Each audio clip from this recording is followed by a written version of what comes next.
the night I screened my movie, there wasn't a lot of people there. And I was like so bummed. Yeah. I come home. I was with my producing partner, Aaron Corey Anderson. We're staying together up there. And I get back to the place and I'm writing in my journal and I'm like, what am I doing? This is a joke. I'm like, I need to find something else. Like literally my journal is like, Yeah. this is so stupid. And then the next day I win Best of Fest. And then that night I'm like, never mind. This is great.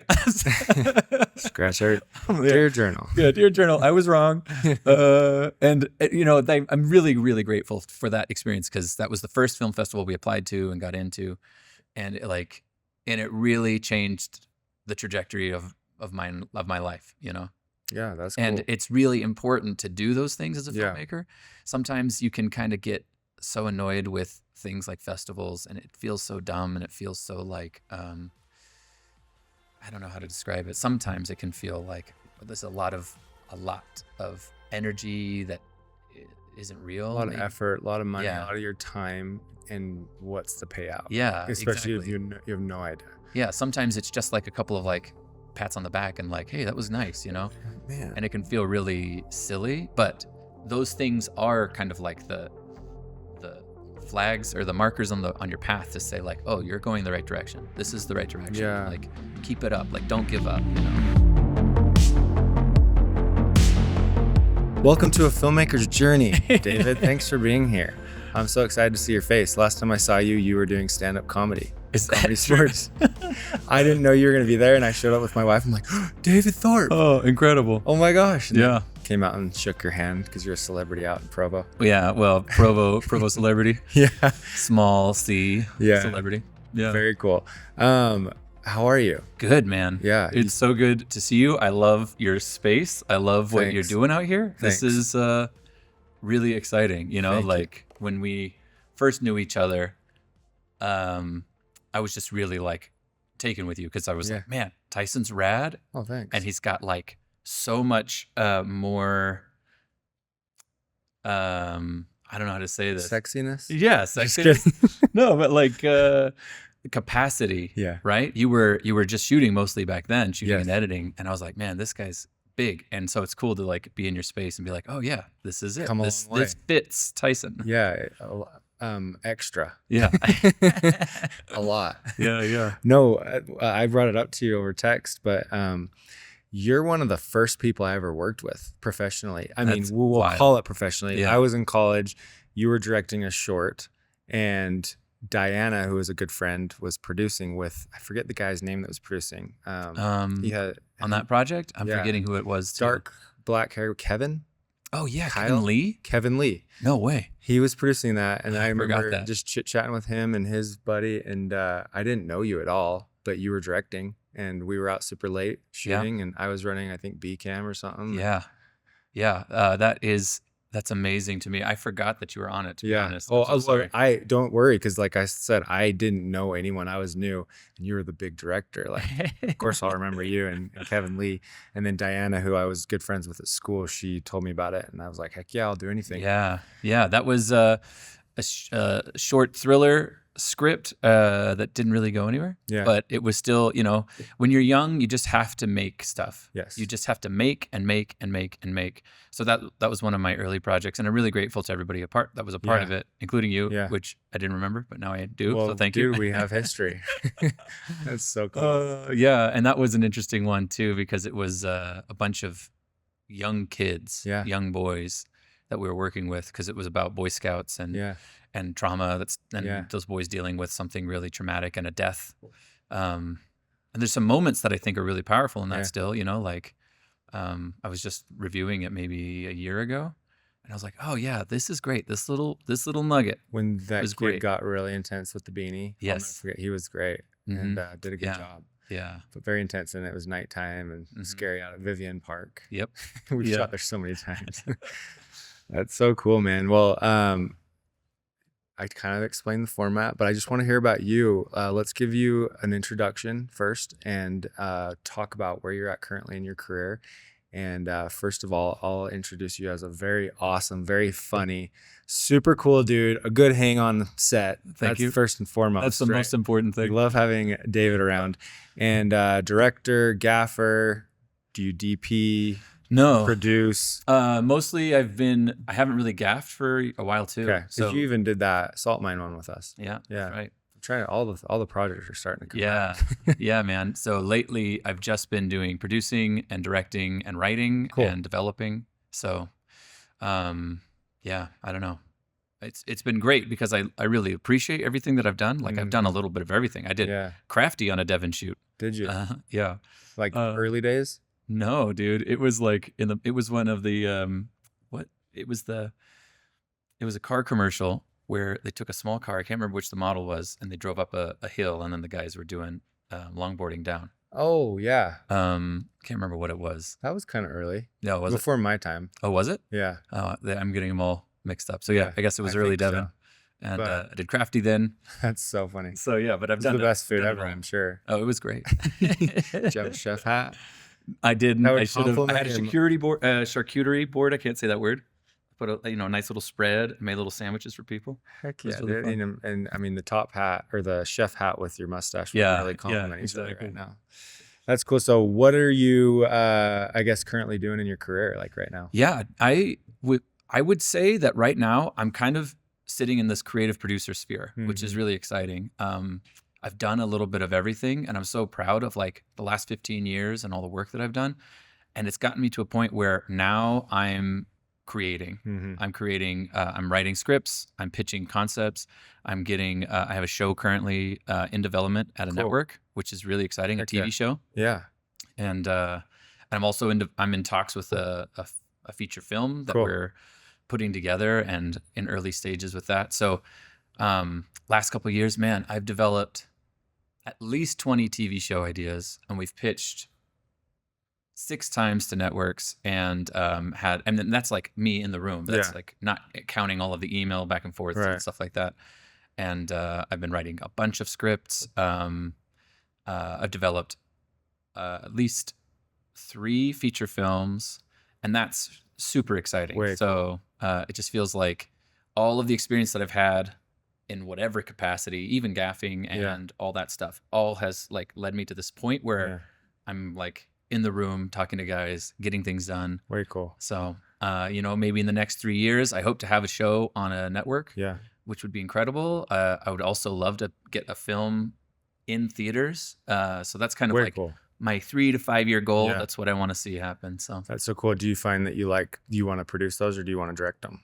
Or I just would write love to do both, Okay. honestly. But the reality is that I have strengths and I have weaknesses. And it's like when I'm producing, I suck at directing because my brain's them? Yeah. holding It's too a many different things. thing. It's like logical when- versus creative. Yeah, exactly. And then when I'm vice versa, it's the same thing. Yeah. Like when I'm directing, things just fall through the cracks. Yeah. So, for a lot But of you these like them projects- both. It's yeah, just like that's cool that you can do both and like both. yeah.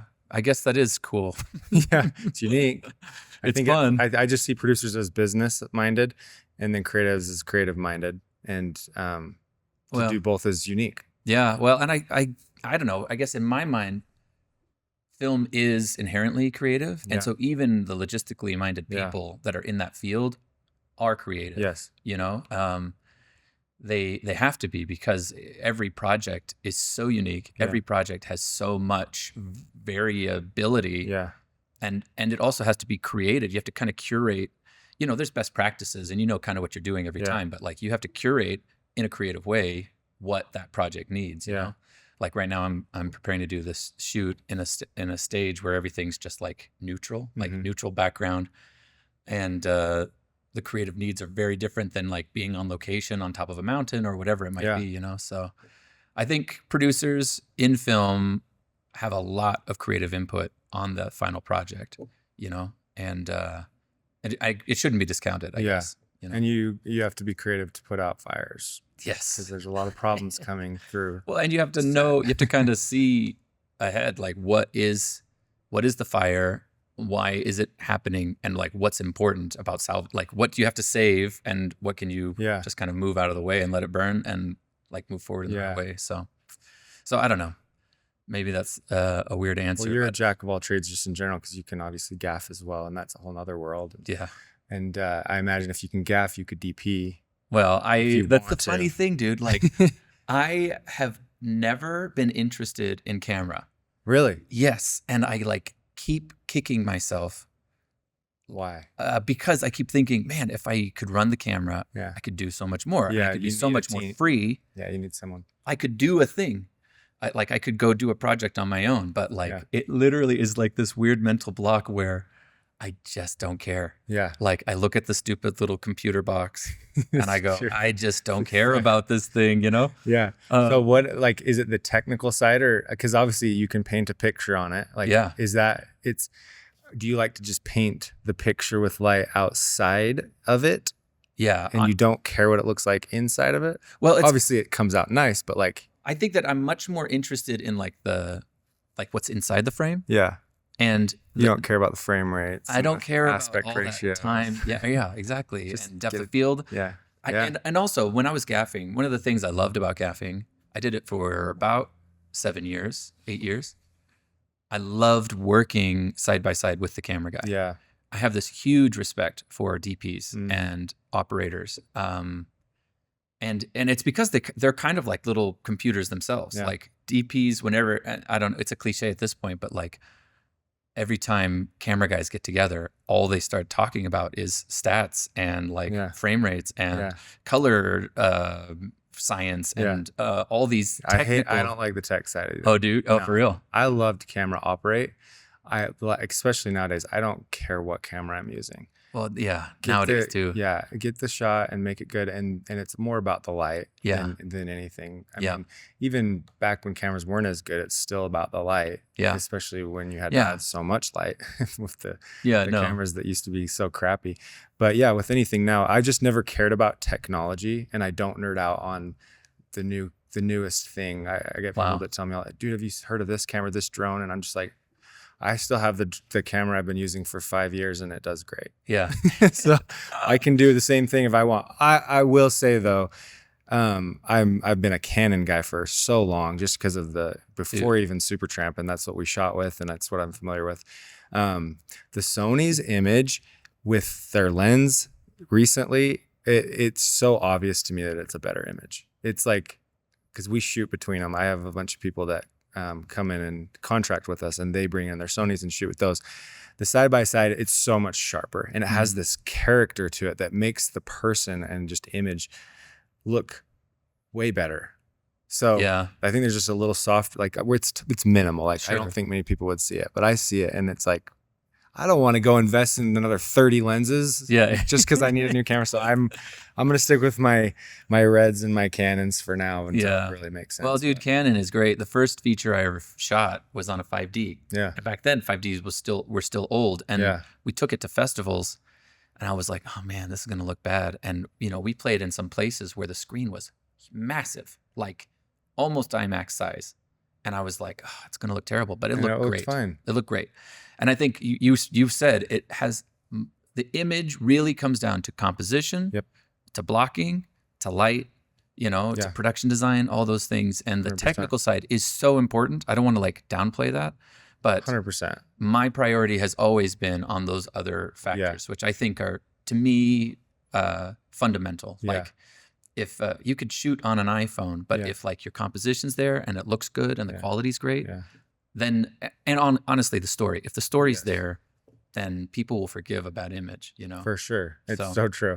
And another thing too with like is set design. Yeah. And like if you can make something, it's like the hidden art, it's audio, there's so many things that are hidden in film, but when it sucks, it stands out. Yeah. But when you have like a beautiful set that's got the same color tones, it just feels amazing. And it's like, that's so much of the image as well. So cameras are important. They have to catch it. Let's be honest. But well, and I really love the guys that run camera, of course, and I love the guys that know all that stuff because they're putting that same care into that side of it, the technical side, that everybody else is putting in some other way, right? And there's so many factors like aperture, ISO, shutter speed that just are also hidden arts, but then more importantly, the lens choices. Yeah. Have you seen that video of Tom Cruise on Mission Impossible, and they're talking about lens choice? No. And he's just like, it's all about the lens. It's all about the lens. And he kept saying it, and even the DP and the director were like, it's all about lens, because that tells the story. Yeah. without, no one thinks about that much. Like if it's a tight, intimate shot, you're on a telephoto, right? You're not going to get in there with a 16 because it's going to make it look distorted. So it's like, that's interesting when you think about that, like the lens choice. Do you care about the lens choice? I'm sure when you're writing. For sure. Yeah. Yeah. I mean, you have to. I think about, because I end up doing a lot of theater too. Yeah. And theater is essentially one frame. But what you end up doing with theater is you're moving your subject closer. Like you're doing the work of swapping lenses by blocking, right? True. So like certain moments, if you want intimacy, you end up bringing cast forward. And some certain things that want to be like really like surprising, you end up pulling them back. And like, obviously if there's a lot of bodies on stage, you need more, you need more framing, right? So I think about it like that too, right? You change your lens and all of a sudden your proscenium arch from like a theater perspective is a lot smaller. Yeah. And so it's a lot more intimate, right? So if like you're on a really tight shot, the audience feels like they're right there with your actors, and all of a sudden it's like, whoa, that's why the close-ups are so powerful. It's like the unique thing about film, I think, is the power of the close-up. Yeah. Because you just can't do that with anything else. Especially theater. And you coming from theater too, and you really wanting to get that intimate feeling, and you can't. Yeah. Especially, comparative to like a 200 mil, which we've got you on right there. Oh. Yeah.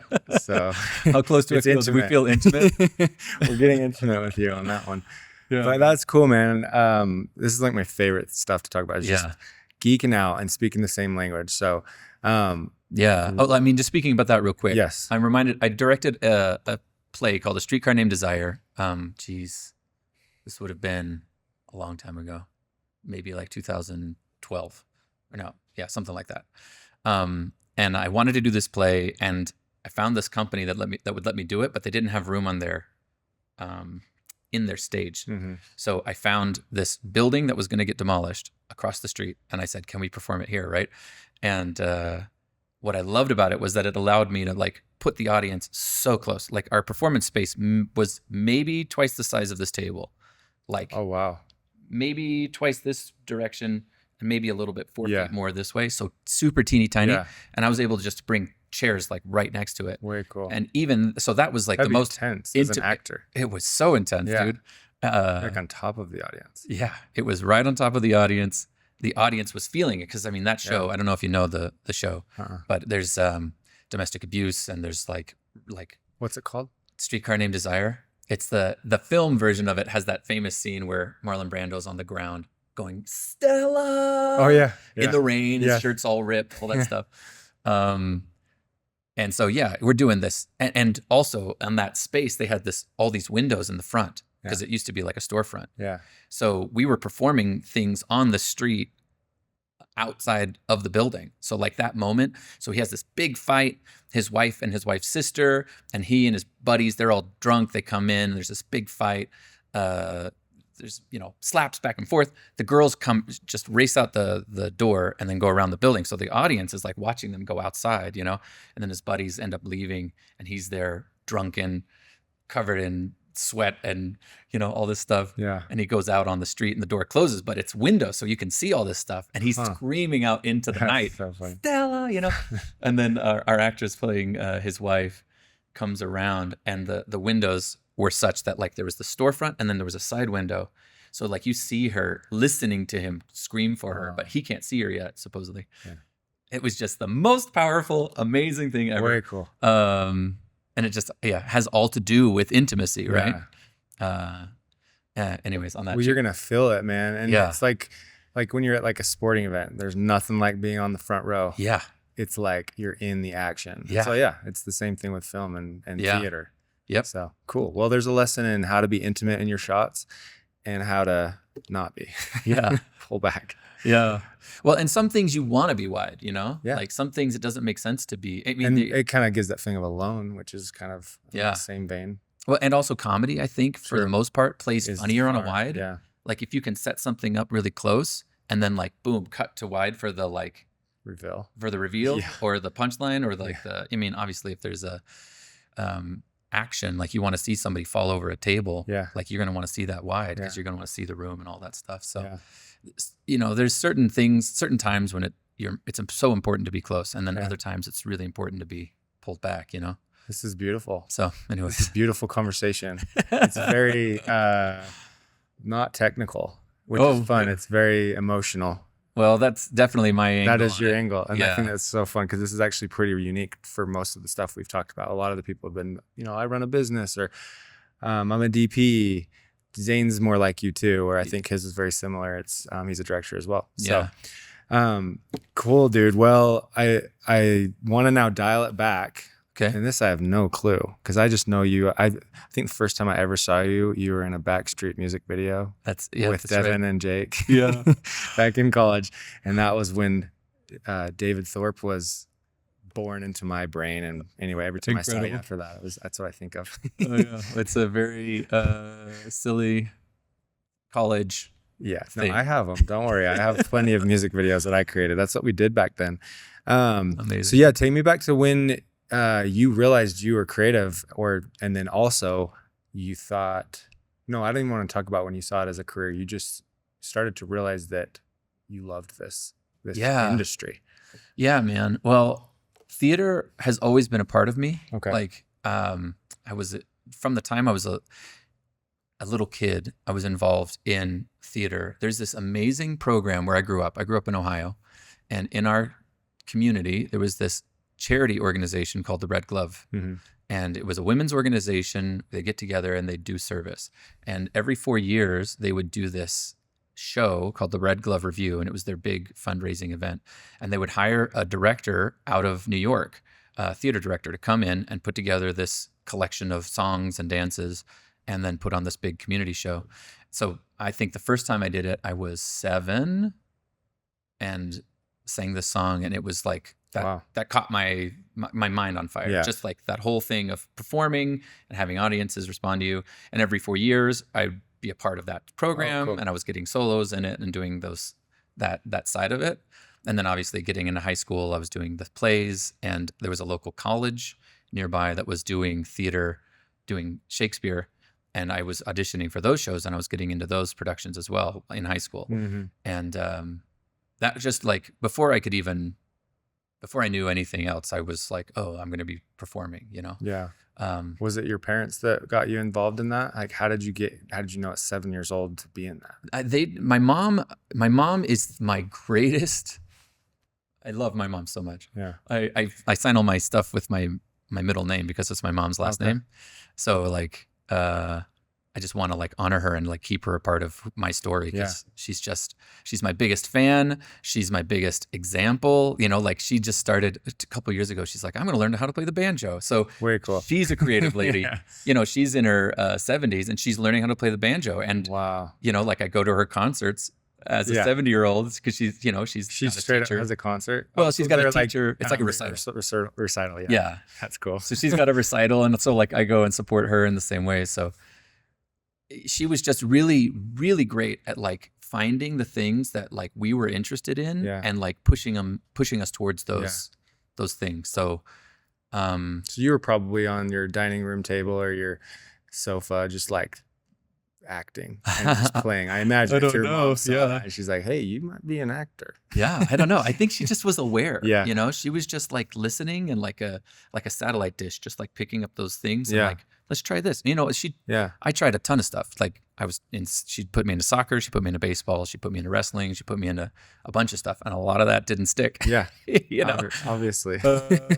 Maybe for a little bit, but yeah. I mean, I appreciate those things, but I have a Yeah. very vivid memory of like doing wrestling and just hating it. and just hating it. Like it was so cinematic. Like the first match I got, the guy gets me and he throws me on the ground, and I'm not letting him pin me, but it's like the whole world went into slow motion. Yeah. And I see this kid's face like grinding on me, and the referee was like watching me intensely, and the coach was watching me. And I look at my parents who are like, "What is happening?" And Dude, I can see it. at that moment, I was like, "This isn't for me." That's so cool. So, anyways, You were seeing in movies even at 7. yeah, That's I guess. amazing. I was in this theater production. I was in Macbeth, and I was playing Duncan, and we did this big fight sequence in the beginning, and then we're all standing there. And so this is during a performance, and I kind of just get out of character. I don't have lines. I have a second where I'm just like on stage responding to everybody, but I go out of character, and I'm just looking at the guys playing Macbeth, the guys playing all the other characters. And I'm like, man, you don't make money in theater. Yeah. So like that was the first moment where I was like, I gotta think Yeah. of something else. Like theater's always my passion. I'm Yeah. still doing it. I just did a production of Little Women. You know, Did you? Mm-hmm. Who are you? I was Mr. Lawrence, the old cranky neighbor. Oh yeah, yeah. Okay. Yeah, Cool. that was me. That fits you. It was very fun. My daughter wanted to be in the show, so like she got in and she got to play the troll in the production, if you know the production. So I'm really proud of her for that. So yeah, theater's obviously a part of my life, but the reality is that it just isn't. You know, there's a marketplace for theater where you can make it professionally. Yes. But the lifestyle just isn't conducive for family life. Yeah. And you know, I consider it to be like one of those great like blessings that as a teenager, I would have been 17. I just had this moment, like fork in the road, like, oh wait, this isn't going to be a career path for you. And obviously like it's still an important path for me. Yeah. Like I spent a lot of time in theater, but that made me say, what else is there? And right during that same time, there were 3 movies hit me at like around the same time. I happened to watch on AMC Akira Kurosawa's The Seven Samurai. Have you seen that movie? No. Oh man, it is so good. Yeah. But Write for me, that down. it's so great, man. It's old samurai, 1950s, black and white, Japanese, epic samurai movie.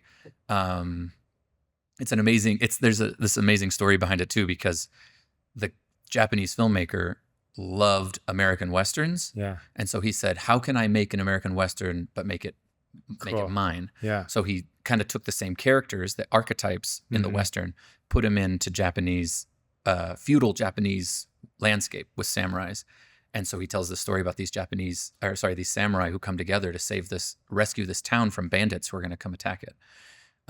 It becomes, you know, obviously it's an incredible film. Yeah. It's very well known. But the success of it inspired some American Western filmmakers to make a Western based off of it. Yeah. So there's an American film called The Magnificent Seven that is a retelling of that film. So it's this funny like back and forth. Was that made like in the early, like middle 1900s and then they just did the remake? Yep. Okay. Yeah. I think the first one was in the 60s. It has Yul Brynner and Steve McQueen, among others. And then Chris Pratt, Denzel. Yeah. Well, the new one, has Chris Pratt, Denzel, and a bunch of other guys. Yeah. Yep. That's cool. I didn't know there was an original. I'm so bad with movies, and it's funny because Zane's is just like you. Like he knows all these old movies and loves movies. Yeah. I am in this industry, but I just could care less. I don't know what it is, but I just don't see a lot of movies. Yeah. So I don't know. Well, I honestly think, to be fair, that the films that we have now are not serving us in the way that films were. I mean, it's easy to lionize 100%. the past. Yeah. It's easy to say like, oh, the great movies in the past, because mostly you're only filtering out the best ones, right? Like I haven't watched every samurai movie. I've only seen, you know, like probably a dozen or whatever. Yeah. But I'm only watching the best because all the rest of the kind of like the schlocky ones get, you know, Pushed out. Yeah, you get flushed away. And what you see in theaters for the most part is the schlock that like somebody's just trying to make a buck and like get something out there. And it's only like 20 years later where you're like, oh, the best movies from the early 2000s are Mad Max Fury Road and whatever else. Gladiator. Yeah, exactly. Gladiator. But that was 98, that's right? so weird. Gladiator. Radiator. Anyways, so that movie, Seven Samurai, blew my mind. I had never seen anything like that. It was slow, it was boring, but it was beautiful, and it like just made my mind catch fire. Then around that time, this is aging me, but Fight Club came out, and I first watched Fight Club I snuck to my girlfriend's house, and we watched this movie late at night. But she fell asleep on my arm, and I couldn't move. Yeah. And the volume was so quiet, I couldn't hear it. So I literally watched that movie like silent, essentially, because there was no subtitles. And I was still just like blown away by David Fincher and all that stuff that was happening. So like I didn't even get the big twist that happens in that film because there's no volume. I didn't hear it. Oh my god. So then I watched it the second time, and then you're still mind blown. Like, wait, I didn't know this. Yeah, exactly. That's cool. So that happened, and then my dad brought back this other like 1950s American film called The Maltese Falcon, and in the middle of the movie, my dad paused it, and he was like, "Look what they're doing with the camera."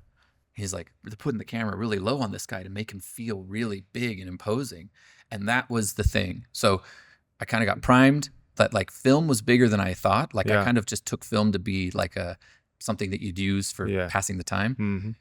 So that was with Seven Samurai, like opened my mind, like, oh, this can be really epic and beautiful. And then Fight Club, like that was a modern masterpiece that was doing the same thing for me. And then my dad eventually kind of put everything together by saying, like, somebody's making choices in the industry. Somebody's making a choice Yeah. with the camera to tell this story, to make you feel something about this character. And that's when that moment I was like, I'm making films. That's what I'm going to do. But I was growing That's up cool. in rural Ohio. Yeah. Zero access to any industry or anything like that. Like literally the community surrounding me was Amish people. Like as far away from technology No way. as you can get. That's crazy. So then I looked at film schools around the country. Yeah. I settled on BYU because the price tag is unbeatable. Yeah. And Free? that's what started my journey. What? Free Yeah, exactly. You can't get better than that. scholarship, I imagine. Yeah, well, That's awesome. yeah, I worked part-time while I was at BYU and never had Nice. debt. Way cool. Yeah. So Good job. anyways, that's where it started. So did you obviously never dabbled with cameras? Like you're like, no, I wasn't that kid that took my parents' camera. I mean, I did. shopping. Like Yeah. I made little videos with my friends on Yeah. our dinky cameras or whatever.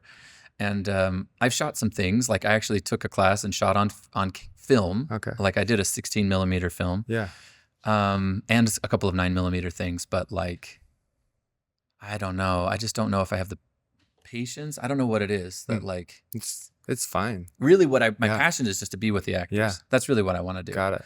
And directing is like, I'll always scratch that performing itch through community theater, or I do improv comedy. Mhm. Like that's really great because I don't have to rehearse. I can just go and Yeah. perform. Yeah. So I get to scratch that itch. But the thing about like creating characters and creating a world and finding the rhythm and finding what's honest and real and like connecting with like a performance level, that's the thing that like I'm so inspired by. So that's why I want to find like a camera guy that like I can partner with, that can be my like my right hand man or woman. Let them be like making sure that everything's there to capture this beautiful thing that I want to create with the actors.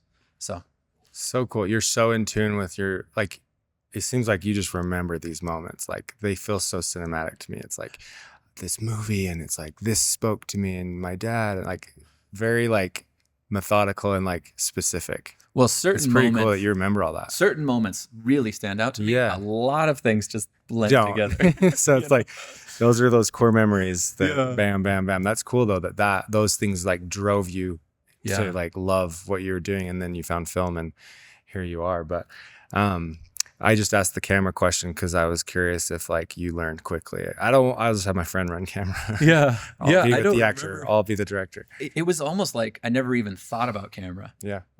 It was Wasn't never interesting. something that pulled Yeah. me. Like lighting pulled me. That's cool.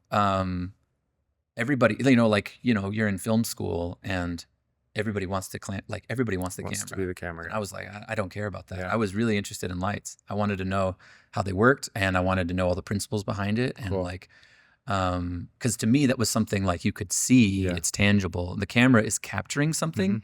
It's like, So camera is active, obviously, but Yeah. like dollies what make camera active. right. Lighting is active. It's like pushing something towards Mhm. you, and it's shaping what's Yeah. going on with you. So Yeah.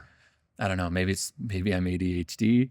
Maybe that's the Yeah. difference. I don't know. I think it's awesome. I love hearing that perspective because it is so often that everyone just wants to be the camera person, run the camera. There's a, the feeling behind it, but just to know that you're like, hey, I'm an artist, and just to like, you remind me a lot of Jack and Zane. Not that you remind me, they remind me of you because Well, that's a very high you're compliment. older, I think. Yeah, I am. Yes, Okay. for sure. Well, Well, Zane's actually old. He looks young. Jack is. I'm older than both of them, but Jack I think is older than Zane, right? I don't know. I They're don't know close. either. I don't know for sure. Yeah. Zane just looks like a baby. Yeah. all the time. Although he's graying out, so he's Yeah, looking that's his true. age. But so you went to school. I guess, was there anything from when you're like, I'm going into film, to when you went to BYU that kind of like shaped your decision to go there, besides the money? Really, it just came down to money, which Yeah. is so silly, but BYU is incredible. There's lots to complain, I think, about every place. Yeah. And there was things to complain about BYU, but what's at BYU are a caliber of creative people that is pretty amazing. Yeah. And I think pretty unique. You have people, because BYU is like any kind of Ivy League school. It filters kind of like the top talent from all over the country. So you're working with these people from every walk of life, from every background, and who are all at this like high level of, because to get into to BYU is competitive enough. And then the program itself, like I can't remember what the numbers were, but it was like they were doing a third or a fourth of applicants were getting in, maybe, or less than that. That's so crazy because they're like worldwide, obviously. Yeah. And most colleges kind of attract the locals in their area, where like BYU is obviously a religion. International. Yeah, So yeah, exactly. Everyone in the world could go there. Yeah. So you end up working with these guys and girls that are just so high level, and really everything in film you can learn on site. Yeah. You don't need a formal education to learn how to be a filmmaker. But the people that you work with is really the value that you get in college, especially in a creative field. I can't speak to like other degrees. My brother has an MBA, and like I think actually certain programs make a difference in that regard. You like get a job or a pay raise because you have a degree. Yeah, exactly. But in our field, the education is secondary to the people that you work with. The networking, for and sure.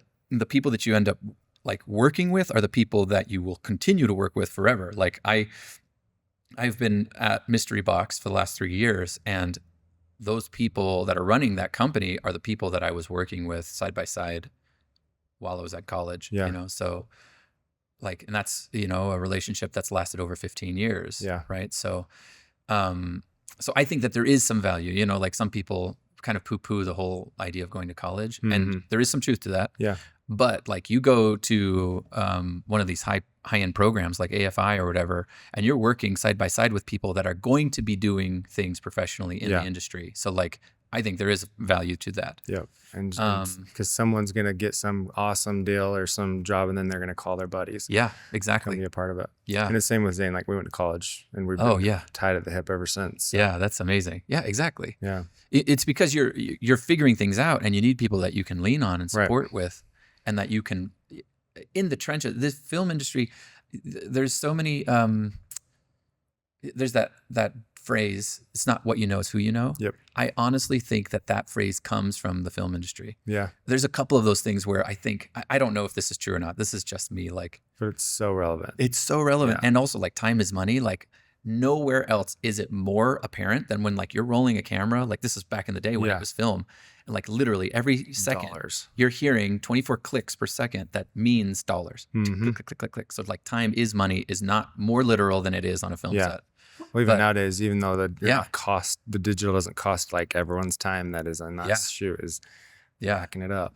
Yeah, but the idea of it's not what you know, it's who you know, I think comes from film sets, and it's really like it's not even who you know, it's who you can trust, Totally. And when you are going through the trenches of early filmmaking and you're trying to figure things out, those people that are with you in the trenches mean everything. Yep. And it's like you're bouncing ideas off of each other, you're learning with each other, and it's like you crystallize this relationship that's not going to go away, you know? Like and my professor Bob Trim, I think it was, he told us that. He's like, you're going to find your people in these classes. And I just remember being like, I don't think there's anybody in here I would go with. Yeah. But yeah, no, it's so true though. Cause and anytime someone asks me about college, I'm just like, go for the networking. Yeah. Especially if you don't know what to do. Yeah. Like if you want to be in film, just go to school and figure out, but at the same time, just try things and figure out what you don't like. Yeah. And lean into what you like. So tell me about like, cause I know you met some pretty significant people at BYU. Tell me about your time there and just like how that shaped you. Yeah. BYU was interesting because I got labeled early on as being a problem. In the film department. I got labeled as being this guy that didn't know what he wanted to be. Okay. And it was because I was doing theater concurrently with film. Yeah. And because I was doing theater, and it's such a strange thing for me. Theater and film are like sister art forms. Like obviously there's differences, but I think there's way more similarities than differences Yeah. in the art forms, but that's not how BYU saw it. Yeah. They saw it as a very strict divide. You're either taking film classes Huh. or you're taking theater classes. And because I was taking a bunch of theater classes, I did not get support from the faculty. Really? Yeah. I applied to the direct, like I did everything I could, which, you know, like all the open enrollment classes, but any of the advanced level classes that were like the directing classes and the producing classes and even the cinematography classes and all that stuff, I didn't get in when I applied because they saw me as being divided with my attention, or I don't know what. Yeah. So I never got to do school projects through the film department. I was directing things through BYU. I was, and I also wasn't in the theater department either because I wasn't an official student. So like I couldn't get into their advanced level classes either, but at least they had more like flexibility. Like I would apply to do special projects and they would allow me to direct on their stages when their stages were empty. But I was also doing crazy things. Like I would find these theater spaces like in the English department or in the, like I performed in a courtyard in a building, or like outdoors. I performed down in the grassy place underneath or behind the campus. It was still technically campus, but like it wasn't on campus. Yeah. So I was doing and I organized a theater club that gave me. It was a sanctioned club. It was a university club, sponsored club. So that gave me the authority to like rent all these places. So I was doing all that stuff. Interesting, To give me the experience of working with actors and developing a story and telling a thing for an audience, you know? And I was also trying to do things in the film department. I mean, I was working on everybody's sets that I could. I was doing, and luckily because I kind of settled into lighting, nobody else was doing lighting. So I was doing all of the lighting. While I was there, I was working with people like Devin Graham. Yep. I was working with people like Jacob Schwartz, Willem Kampenhout, who are local guys. Yeah. And tons of other people. Derek Pueblo. I first worked on like my freshman year before my mission. I was working with people like Cole Webley, and like this is when Jared Hess had his short film of Napoleon Dynamite out. So like I didn't work on those sets, but like they were around. I kind of crossed a lot of people's radars during my time. So I was trying to get film projects done too, and I just never got approved for anything. So you have to get approval there? Yeah, like well, if you're in the classes, you have approval. Got it. But because I was outside of the classes, I was doing that. Back then they had this thing called a special project where you could apply to do a special project through the film program, and they could approve you and could give you some access to equipment and some access to money.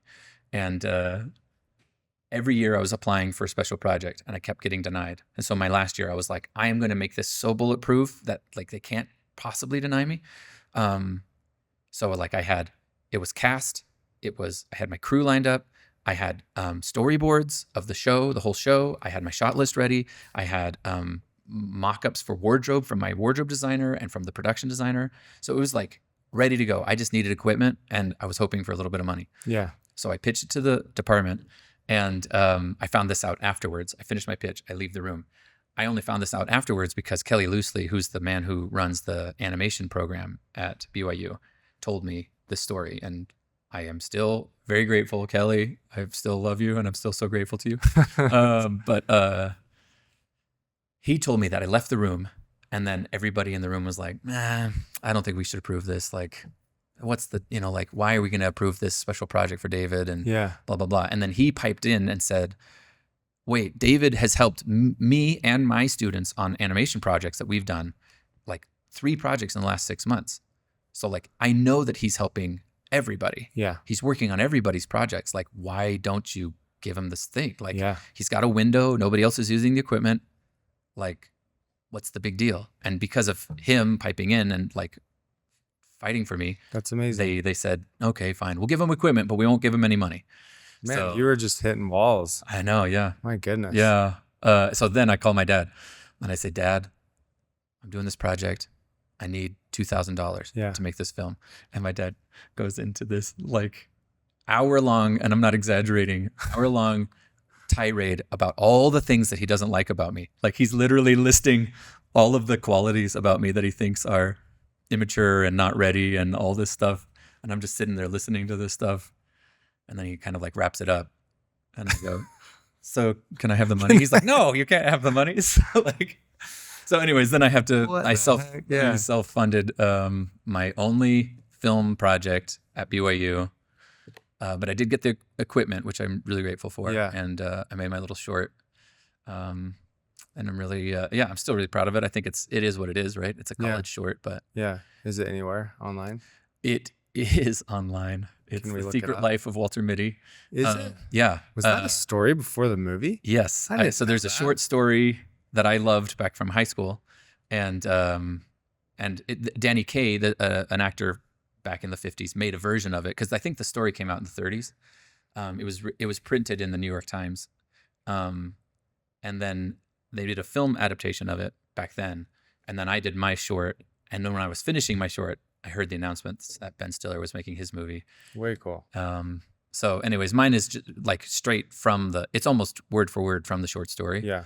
And Ben Stiller's is a beautiful, beautiful movie. But it's definitely a departure. Like, you didn't find it, did you? You did. Oh yeah, this is it. This is my short. That's so cool. So yeah, this is. And who shot it? Did you collaborate with Jake or Devin on No, this was Ephraim Smith. Ephraim Smith. This is so funny that you found it, dude. Yeah. Good job, man. This was in my driveway. This set right here. We built this thing and had all that rain. Is that real rain? Yeah. Wow. Talk about lucky. And is that? Oh, that's not real rain. Sorry. This is all hoses and stuff that we put together. Yeah, I was say that's very lucky and hard to do. Yeah. So the story of the Walter Mitty is that this man imagines himself as being. Look at that. Oh wow! Talk about quality. Incredible. Yeah. So the story is great, man. A man who imagines himself as larger than life, right? Yeah. So Walter Mitty's the captain standing at the window, and you'll see in 2 seconds he's gonna turn into just a normal old guy driving his wife into town. Is that Walter? Yeah, that's Walter Mitty and his wife. Look at you had this based back in what, the 40s? 50s? No, this was just like old people, right? So, that was the way they dressed? I mean, these guys are in their 20s. They're a married couple. That's what I mean is like, it looks like that's not the way people dressed like 15, 20 years ago, is it? No. Okay, because you had this based in the what, the 60s? Well, I don't know. I guess to me it was timeless. Like, yeah, these are people. If this is like early 2000s, then these are people who grew up in the 50s, 60s. Yeah, so it's kind of like holding on to that. So yeah. Anyways, that's my short film. This is a great like, it just feels quality, man. Good job. That's Pleasant Grove, Main Street. Yeah. Oh yeah. That's a bar. Is it now? Yeah. I think so. Yeah. Anyways, Wow. that's the short film. Yeah, we try to use the screen whenever we can, so I'm glad we found that. Yeah, good job, man. So then after, was that like towards the end of your college? Yeah, life? Like literally the end of my degree. I did that. Then I get this degree, and I say to myself, "Oh man, I'm a filmmaker, but I have not made a lot of films. Like I have one thing to my name." So I decide, I said I can make a play any day of the week. Like I can put together a show really quickly. And I can do it for a couple $100. I mean, and this is small scale. This is like, obviously you can spend a lot more on theater.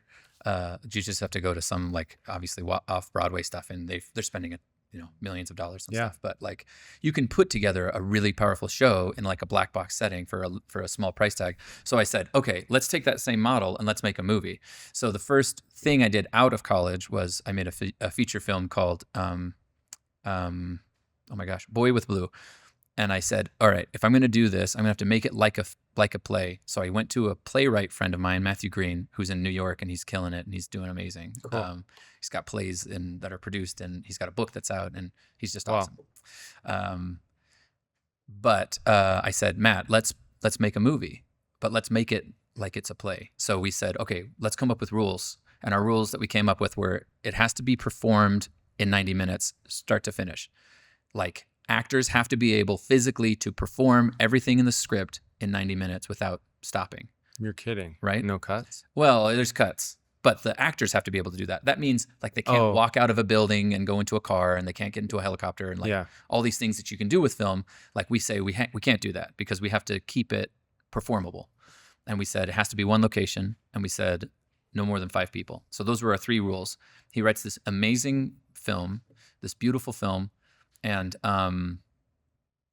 then I get it cast, and we find the space, and I rehearse it for months, and I get so that the blocking is down, the performances are down, and then we get together and we film it in 2 days because we don't have to worry about acting, we don't have to worry about dialogue, and we have 2 cameras running the whole time.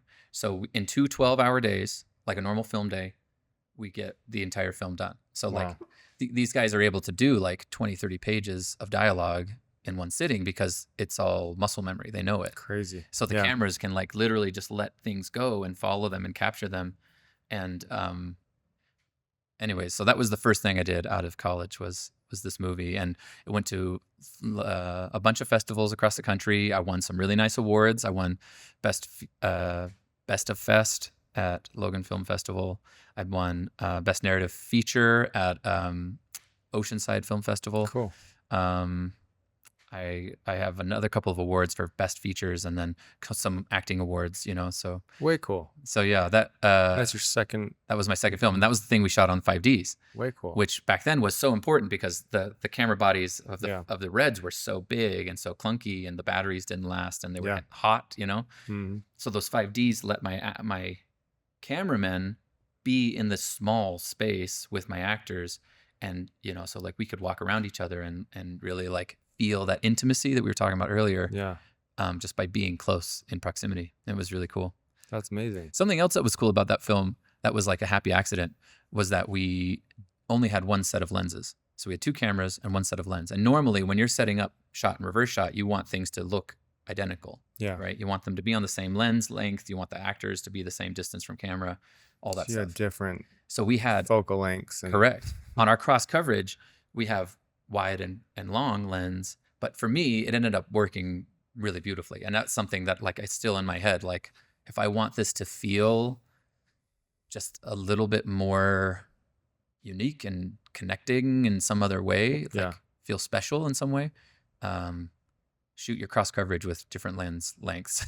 So that was not something we intended to do, but it was cool. And that's not for everything. Obviously, like some things, like you want it to feel polished, and like you want like a documentary style interview. You don't want the viewer to be taken out. No, you want them to be connected and hooked into it. But that project was a little bit more loose. That's crazy. And so you funded that yourself? Yeah. Nice. Yep. So you funded 2 films yourself at this point? Yeah. And won some awards. My poor wife. She's still mad. Point? She's still mad about that. Yeah.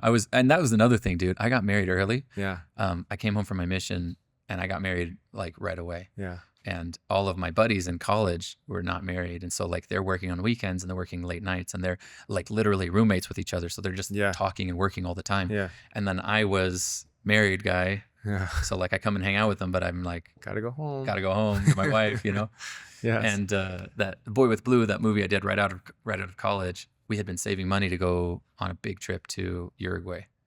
And that's where both my wife and I served our missions in Uruguay.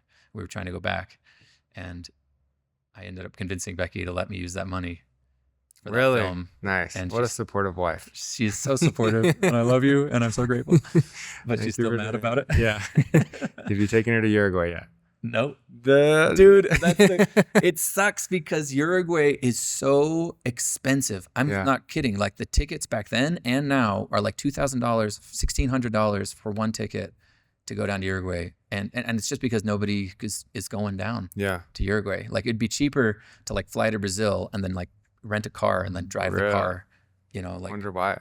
It's just because it's a small little country, and there's just not a lot of industry, and there's not a lot of need for people to get down there. Crazy. Anyways, well, you'll get I owe you a trip. To That's cool though. But it put you on the path. I'm sure. So what happened after that? Like, after that, won some awards. Like, were you like, this is my life, this is my career, I'm doing this and going on? Well, dude, I had this experience at the Logan Film Festival the night I screened my movie, there wasn't a lot of people there. And I was like so bummed. Yeah. I come home. I was with my producing partner, Aaron Anderson. We're staying together up there.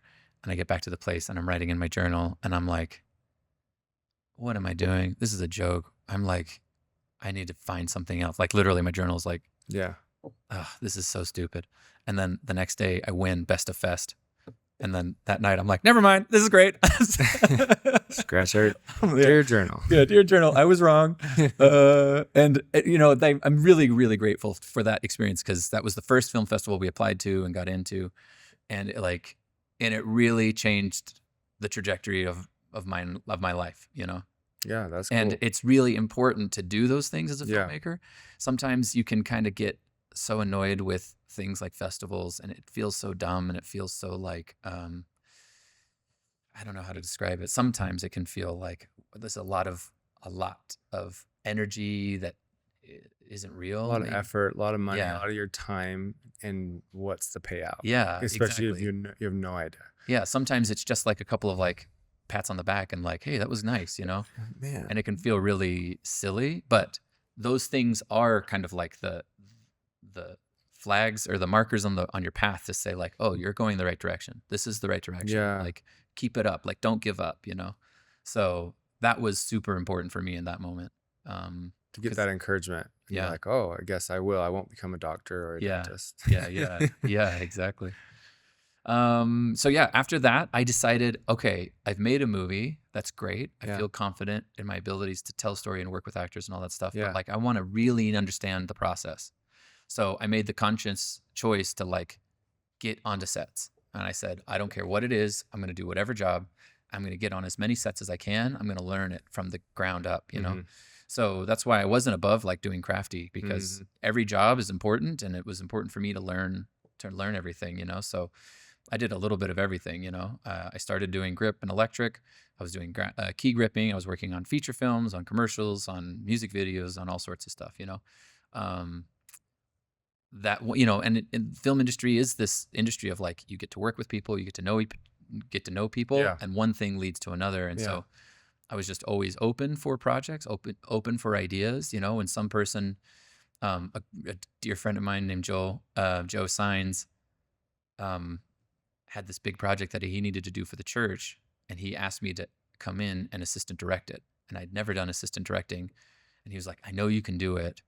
And I want you to be there because I trust you. He was feeling nervous because it was a big scale thing. We were going down to the Goshen set.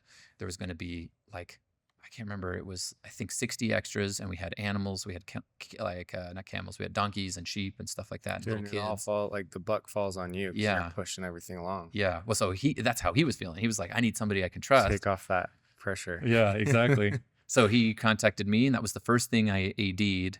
And I remember some people that I still love, you know, but they were like talking to me like department heads, and they were like, you don't know what you're doing. And I was like, yeah, I know, but I know what I'm doing, you know? I've seen an AD before. Yeah, well, and I have confidence in myself, and I know how Yeah. things, and I know what it's like to be on the other side of a Yeah. bad AD, and I know what it's like to like waste time Yeah. and not have things working well. Yeah. So I came in with confidence. I was still scared.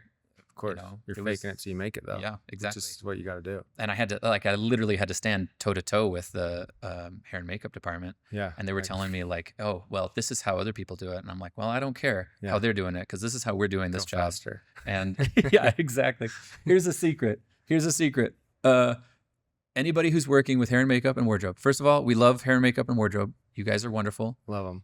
But whatever they say is twice. They will take twice as long as whatever they tell you. 5 minutes. All right. Plan on 10, everybody. Yeah, exactly. So that's a industry secret. You got to, and they don't know it themselves. Yeah. Honestly, like those ladies are incredible, and men, they're incredible, and they're craftsmen. They're perfectionists. They're perfectionists, Yeah. and they really don't know what it's going to take until they do it. So Yeah.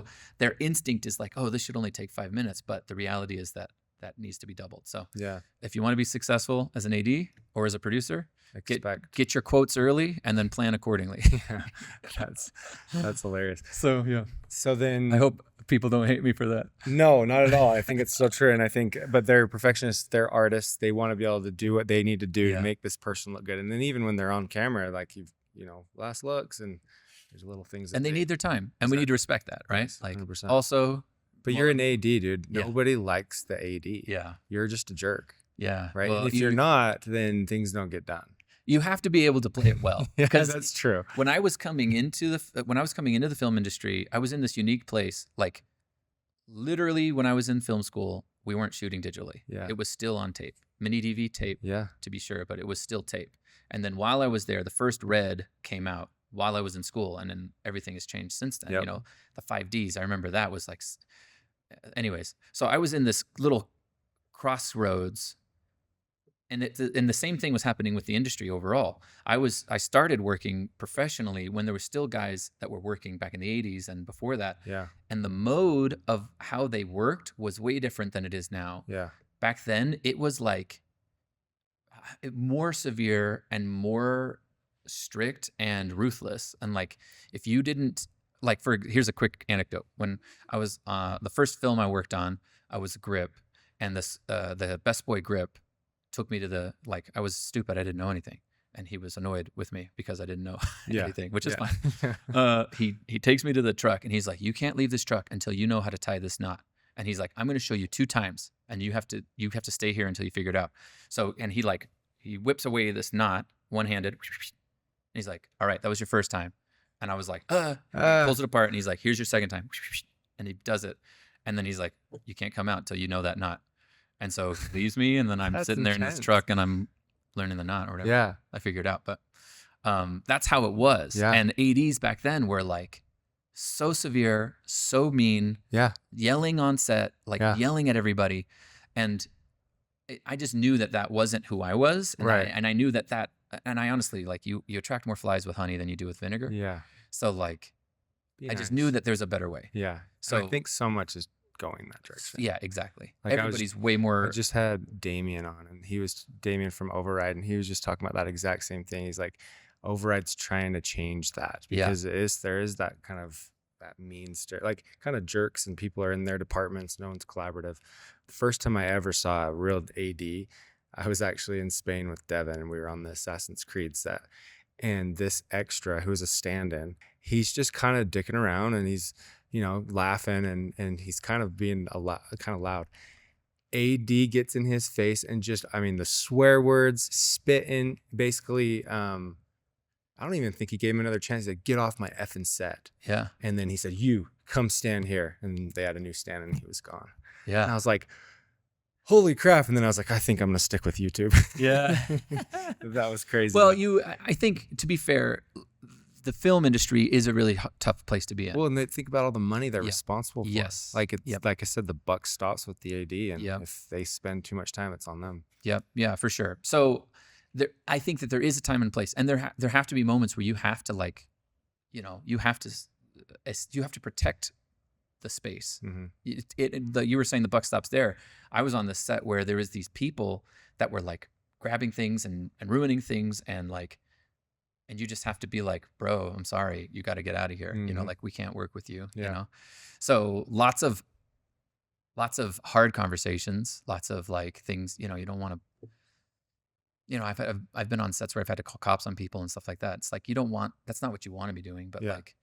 you have to honor the professionals that you're working with. You have to create a safe space for creativity too, as an AD. Yeah. Like, you have to hollow this ground for vulnerability, for a director to be able to have the clarity of mind, Mm-hmm. to be thinking creatively and being like, you know what, this isn't right. I need to do something different. And he can't do that if there's lots of noise and Yep. if there's lots of bad energy. Distractions, yeah. And the same thing with the actors. The actors need, and that it goes to all departments, but those two, the actors and the director, are the people who are most needing to synthesize that Yeah. that safe creative space. But everybody needs that. The hair and makeup lady, the story that I'm talking about, these people were going into her space and using her stuff without asking, and it was like, no, she needs to have her Yeah. space safe as well. So anyways, I don't want to And that's a very traditional set too. Like, Yeah. a lot of times in Utah, especially, we're doing so many commercials, and smaller budgets where there's not as many people, rarely is there an AD. A lot of times when I do shoots, our producer's the AD because they're just in charge of the logistics. And Yeah. Carter was always our AD, and he did a good job at being firm and honest with people. Yeah. But no, that's cool. So that was quite the tangent on ADs, man. Yeah. But you AD'd on this job. Yeah. And then that led to a lot of AD work. Okay. I got onto Studio C as an AD. Oh, cool. And that was incredible. I just loved being a part of that whole journey. The original Studio C cast, I was in season 2 through season 6, and then I was in season I can't remember if it's 9 or 10, or I can't remember which number, through the end, and Cool. including they did this big live show in New York, and I was able to go out there on that job. I love all the cast, and I just and that's feel like kind of theater. Yeah, honestly, yeah, it's sitcom. yeah, but we had an audience, a live audience, That's so cool. It was rad, and I really loved being a part of that. So that was kind of like what led me to ADing. Then I got this job. I've had 2 jobs as a camera assistant, and both I shouldn't have been hired because I'm not a camera assistant. Yeah. The first job, I was working with Ty Arnold, who's amazing, and he was like, "I'm gonna have you pull this shot where we're on a long lens and this guy's running right at camera, and he's like, you just got to go fast." Yeah. And he's like, "You want to try it?" And I'm like, "Okay," and I just screw it up. I screw it up. And he's like, "You know what? Let me do it. I'll just do it." So you just got a sour taste. You're like, screw cameras. Well, and it just honestly, like, it's the same thing. It never caught me. Yeah. But anyways, I got this other job as a assistant camera that was taking me to the Dominican Republic. Cool. I was working with James Allred, and we get to the hotel, and he told me this later, but we get to the hotel and we're unpacking things, and he was asking me questions and stuff, and I was like, just like faking it. Yeah. And then things around. later he was like, "I realized very quickly that you were not an AC, but that job was so important because I was the only person who spoke Spanish. Got it. And as we walked through customs, they seized all of our equipment except for the 5D that I had on my backpack that I was wearing. Dang. So the producer needed some help. Nobody spoke Spanish, and we didn't have any equipment to work with. So James just took the camera and went with the director, and they started shooting their stuff. And I went with the producer to try to get the equipment. And it took us 4 days to get our equipment back from the customs, because you know how in America you go to any government building, and in one building you'll have all the departments in different offices in this office compound, but in the Dominican Republic they are scattered literally all across the country. No way. So like we had to go from the airport to this department to get a list of, like, we had to get a list of equipment from the airport and bring it back to this place, have them review it, get a stamp. Then we had to take that to some other place that was 6 hours away in a car ride, like all over the place, Yeah. So for 3 days, I was just helping produce this thing and get the equipment. So I got the equipment out with the producer, and then after that, I was getting producing jobs. No way. Yeah. That's crazy. See, you're a get her done guy, and they're like, "Yep, let's do it." Yeah. A GSD, as they say. Get shit done. Get shit done. I was like, what does that stand for? GSD, dude. One thing I've been thinking about is when you're in college, and obviously you were friends with Jake and Devin, who went in 2 different directions. Yeah. What, and you still are in touch. You've obviously worked with both of them. When that was happening, what were you seeing as a creator? Jake going down the business route, Devin going all in on YouTube. Yeah. Those are 2 different paths. Did you see yourself going down either one, or were you still like a purist and you're like, I'm going to be a director? Yeah, dude. A writer, creative. It's so tough because during that time, you really are riding the waves of doubt, self-doubt all the time. I mean, I think any creative field is like this unhealthy cycle of like extreme happiness and like joy and satisfaction, and then like really unhealthy like self-doubt and like self-deprecation, and then something will happen, like your little flagpole, like I was talking about, your marker on the path will be like, oh, I'm actually doing it. And then you go through years of like, man, I'm a freaking idiot. I suck so bad, Devin, when he went to Hawaii for the first time, he called me and he said, David, you have to start a YouTube channel. It doesn't matter what it's about. You have to do it, and you have to do it now. Yeah. And I sat for a second, like I sat for days thinking about it. And I was like, I don't want that career. Yeah. And then Devin went gangbusters. Yeah. And then I was like beating myself Dang. up. But then I had to keep going back to that moment of like, this isn't what I really want to do. And I'm not trying to disparage anybody who's doing YouTube. Like YouTube is, they just had this report like a couple weeks ago or a couple months ago where YouTube is on TVs. Yeah. Like it owns 70% of market share on TVs for people's time. And that's not even including phones. So like so crazy. YouTube is the king of content. Well, my freaking 8-year-old, he's obsessed with YouTube. Yeah. And we had to delete it off of our TV because it's unfiltered, man. Yes. Like even if you're watching Mr. Beast as good as he is, the commercials that pop on, like I don't want my 8-year-old to know any of that yet. Yeah. So anyway, and then he'll start going into the shorts, and that's a freaking rabbit hole. Yeah. So I'm just like, ugh. But I totally hear you, man. That's on our TV the most. Yeah, it is. It's crazy. Yeah. And then Jake was doing his thing, and it was really, it was scary and sad to watch these two friends of mine, collaborators of mine, really have successful careers, and me just kind of like making ends meet and like figuring things out. I'm not sad that I did that at all. Yeah. But so that was a pretty sensitive question. I don't know if I mean maybe, but like that probably affected you. Yeah, it did for sure. And then when Devin and Jacob started hiring people, they started hiring other people, yourself included. Yeah. And they weren't hiring me, which also was like, what is going on? Yeah. Like, what is that? Why aren't they hiring me? Because like was it I the could camera thing. Probably. Probably. Yeah. But I've come to and then later then that was happening early on. Yeah. But then years later, both Devin and Jake approached me to hire me. But they were hiring me at producer levels. Yeah. Creative. I got hired at Mystery Box as a creative director. Yeah. Devin was asking me to come on as a producer. So like to me, it became apparent that like, oh, they see me as a peer, not as an employee, which I'm grateful that I didn't get hired by them as an employee. Cause like, I think that would be a very different situation. And obviously you need employees, companies, people who are running companies, you need employees, and you respect employees, but there's a different relationship. Yeah.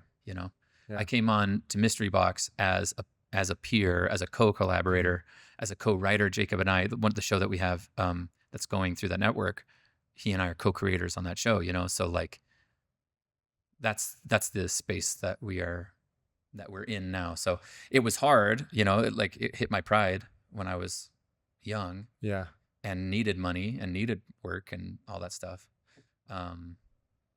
But I'm grateful that it turned out the way it did. That's cool. So obviously you started to work with Devin in some capacity, and I was there on some of them. Sounds like you still worked with Jake. On the Devin side of things, do you remember? So I brought up the Overwatch thing. I feel like that's when you and I first connected, and you could tell I was kind of frustrated. Yeah, you remember that? I'm trying to remember what it was specifically. I just remember I was like a B cam guy, and I wasn't like really needed. And I remember telling you that. And was there another camera guy, or was Devin the camera guy? Devin was the camera guy on that one. That was a very telling thing for me. Yeah. That whole shoot. There was a couple of things. That one was a mess. It was a crazy project, dude. And because you wrote it? I did. Yeah, you and Devin wrote it. Well, this is what happened, dude. He hires me to be AD, right? Yeah. And I'm like, where's the script? And he forwards me an email, and the script is in the body of an email. And it's not a script. It's like, we could try this, and we could try that. So I'm like, Devin, I'm going to just put this together into a script. So like I took it and I wrote a whole story. And I came up with a beginning, middle, and an end, and a character arc for the main character. And I sent it to Devin, and I said, what do you think about this? Thinking that Devin's going to get back to me and we're going to collaborate on the notes. But he forwards it on to Blizzard. The company. And so the only email I get back is, oh, Blizzard loves it. We're going to go with the script. And I was like, what? Devin, I was not writing for Blizzard. I was writing for you, like I wanted you to like approve this. Yeah. Wild. That was wild. But and it was like a two-edged thing. Like on one hand, I was like, oh my gosh, no. Like sick. No. And then the other side, I was like, oh, the guys at Blizzard like my script, like that was cool. Yeah. Then we get to LA and we're shooting on We the don't back have lot. freaking costumes. Yeah, They don't show up. Well, we get there the night before, and I'm like, all right, Devin, let's talk shots. Yeah. What's your shot list? And he's going through, and it's like, oh, dude, he's reading this for the first time. Yeah. You He know? was so busy. Because like he literally just flew from, you guys just flew from some other Yeah. place, like literally some other place in the world. Flying by the seat of our pants. And so he's sitting there and he's like reading this, and I'm like having to explain what's happening in the Yeah. story. And so we kind of fudged through the shot list the night before, and we get there on the day. There's all these problems with hair and makeup and Yeah. wardrobe and all Yeah. that stuff. And then also Devin is just like really, I think the priority for Devin was to shoot his behind the scenes for that shoot. Yeah, that's right. Because, oh my gosh, I forgot about that. We were going all in on like free content because that was during the Parker Devin, like Parker came out with a course. So Devin started teaching things for free. Yeah. And he was having all of us do these tutorials. And I forgot about that because we did a bunch of tutorials out there Yeah. about being on a Well, Hollywood set. you weren't on the one we did in Chicago. The Parker was there. Mm-mm. It's that game where the watchdogs. No, I remember that coming out before I came on. Okay. Yeah. That's so funny because in my mind, you guys were spanning the same era, but it would have been No, 'cause like Parker end of started to Parker. hire people to replace him. Yeah. And so, yeah, they hired me and Nick. Yeah. And Man, then- I still lament. Devin is a wonderful guy, and he's a true creator. Yeah. His business sense is a little bit lacking. Yeah. I hope that doesn't offend you, Devin. Well, we talked about it. Okay. Yeah. You and him talked about it? He was on and we talked about it. And basically I was like, in my mind, I'm like, I want to build a business where I can kind of remove myself. And he just loves to be Yes. a YouTuber and loves to Yes. create the content he creates. And he's just like, it just loves that. And he'll do it forever is what he said. And I'm just like, that's amazing. And that's why you're killing it. Because you love what you do, and Yeah. I couldn't relate, and that was a lot of times why I was frustrated. Yeah. Well, from my perspective, like I said, I keep thinking that you and Parker were there at the same time. From my mind, it was like Devin had the killer team.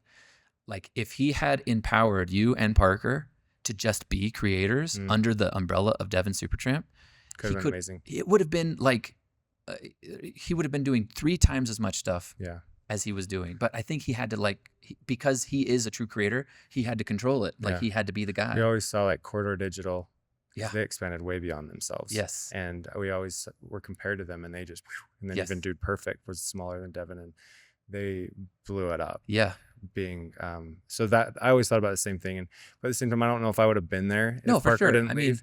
And so it was it's- a good opportunity for me. But then I approached Devin on, well, it was actually Carter, and he spoke to Devin about franchising Devin Supertramp, and I would go out and do commercials, and it wasn't his thing, and he didn't quite know at the time. Like he just doesn't want to manage people, and doesn't like running a business. Yeah. And so he fell into what he loves, and I think it's really cool. And so, Yeah, for sure. but just for people like myself and Parker who like wanted to be more business minded, it was frustrating for us. It's like, oh my gosh, we want to move this along. Yeah. And so that's why it didn't last long, but we did. We had a really amazing team, and it's cool to see everyone kind of doing what they've done individually, but also it was also like my entire reel was Devin's videos. Like it gave me more experiences than I ever could have asked for. Yeah. And it launched my career. Well, to yeah. what it has. Yeah. And honestly, like YouTube is this amazing, like Wild West where there are no rules, Mhm. you know, like you can do whatever makes sense. And it's really like cinema in a pure form where you're creating something directly for an audience. Mhm. And you don't have to approve it by some producer Yeah. or some team of Yeah. some committee that's trying to like sell the product to a certain person. It's like it's a one-to-one thing. Like this thing either works for audiences or it doesn't, you know? Mhm. So in that sense, it's a really awesome, amazing thing. But another thing that happened, and it became apparent to me on that shoot, that Overwatch shoot, and it also was like solidified by another event that happened with Devin. Devin trained himself to make YouTube videos. Mhm. When Devin and I were in college together, and he still is like, I want to make cinema, you know, I want to make Yeah. Steven Spielberg style movies. And that's where our stories started together. But like on that Overwatch shoot, there came a moment where Devin, like his brain kind of turned off. We had been filming all day long, and it's because he's like running around and he's like capturing things and he's inventing things in the moment, Yeah. right? He's watching the action and he's finding the cool moment in the moment, Yeah. right? And you have to do that. Like when you're doing action sports stuff, you don't know what it's going to be like. Yeah. And then you're like, oh, I'm going to need to see this pulley. I'm going to need to like, let's connect the dots between this pulley and the girl in the bikini or whatever, you know, like let's capture this energy, and you have to see it live and then stitch it together live, you know? Yeah. And that's the skills that Devin was developing. Yeah. And while I was working in film and telling stories, even in commercials, it's like I'm learning storytelling, narrative storytelling through cinema, Mm-hmm. and he's learning YouTube. And at a certain moment, like we're at the climax, we're at the we're trying to tie all the pieces together, and Devin's brain is a little bit empty, and he's like, I don't know what to do. And so like at that point, as the AD, I was like, we have a little window. We're literally at 1 hour left. The sun's going down. We can't come back to the set tomorrow. We only have Universal's backlot for today. And so I said, Devin. So then I just became director, and I said, Devin, your camera, you're here. Actors, this is what you're doing. Boom, boom, boom. And we had to like carve out the ending really quickly, you know? And I'm not saying that to like disparage Devin. Like, maybe it sounds like I am, but it just became apparent that like what you spend your skills on, what you spend your time doing is what you end up becoming good at, you know? Yeah. And Devin's incredible at YouTube, but the YouTube, like the language of YouTube doesn't translate in some ways to cinema. I mean, he built his brand on these like cliff jumping and rope swings and all these things. But then he wanted the cinema side of it, right? So he was dabbling in that, and that was probably a little bit tough as far as the transition goes, to be more traditional, but also YouTube. Unfortunately, that show didn't get approved, and then I think he released it like 4 years later. Yeah. But that was pretty cool just to be there on set. I just remember we were having a conversation. I was like frustrated about something, but I was kind of a little you know, I was a little frustrated the last year. Well, like it's that thing I said when I walked in and tried to say, you were always your capacity was bigger than what you were. Yeah, I had a tasked to doing. I had a ceiling there, and I was hitting it. Yeah, exactly. And that's frustrating, right? Yeah. Like, and you see you and Parker and so many other guys, Nick Sales, and Zane too. It's like you see these other guys that are like, their capacity is so much greater, and so it's so fun to see your space and your company and Parker and see his success, and Nick and his success, and Zane the same thing, and Devin too, right? Like, it's great to see. Well, it's Devin. been cool, and it was cool to actually catch up with him because we hadn't spoken in so long. And then I was straight up like, what are you doing? He's like, I'm still doing YouTube videos. And I'm like, you are that guy, man. That's You're incredible. just still doing the same thing. So it was cool because it helped me understand his perspective really well. And the fact that he kind of figured that out along the way, but he had to kind of go through it. Yeah. So, then you ended up, so after Devin, we worked on a few projects together. And then you ended up at Mystery Box. As their creative director. And it sounds like you did a lot of really cool projects. Yeah, I'm really so excited about the stuff that we've done at Mystery Box. When I started at Mystery Box, they were doing commercials. Yeah. That was their bread and butter, and that's what they were doing, 2 commercials a month. It's like that's kind of like the load. And I get in there and I'm like, all right, Jake, what is Mystery Box? Why is Mystery Box a thing, and how is it different than anything else? And we really, like, early on we were like workshopping, and I was like pulling from him what it is, the essence of what it means to be a Mystery Box thing. And after a while, you know, like a couple months of doing that, like we really crystallized what the vision of Mystery Box was. We worked on branding a little bit. We came up with like a beautiful animated logo for Mystery Box that kind of encapsulates that idea that we were working with. And then right after that, I was like, man, we are at the top of the game in Utah, and like we should be doing the best things, and like we should be going after like Moby Dick for projects. Like, not to say that small commercials are bad, because like they're good and it's good work, but we were at the point where like we could be doing more. And so I was like, let's go after big clients. Let's go after clients that are outside of the state. Let's go after projects with big price tags, you know? And so that was my... Where are they? What? Will you tell me where they're at? They're... Will you start helping me find big projects? Everyone's cheap nowadays, man. Oh, I dude, need to find the people that... And nowadays it's getting cheaper and cheaper. I know. Yeah, it's crazy.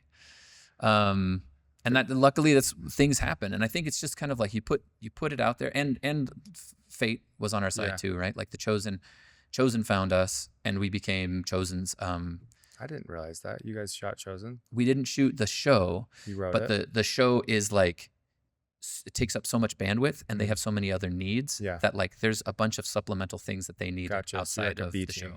That's yeah. Cool. So exactly. We became the B team for The Chosen, and I created the after show.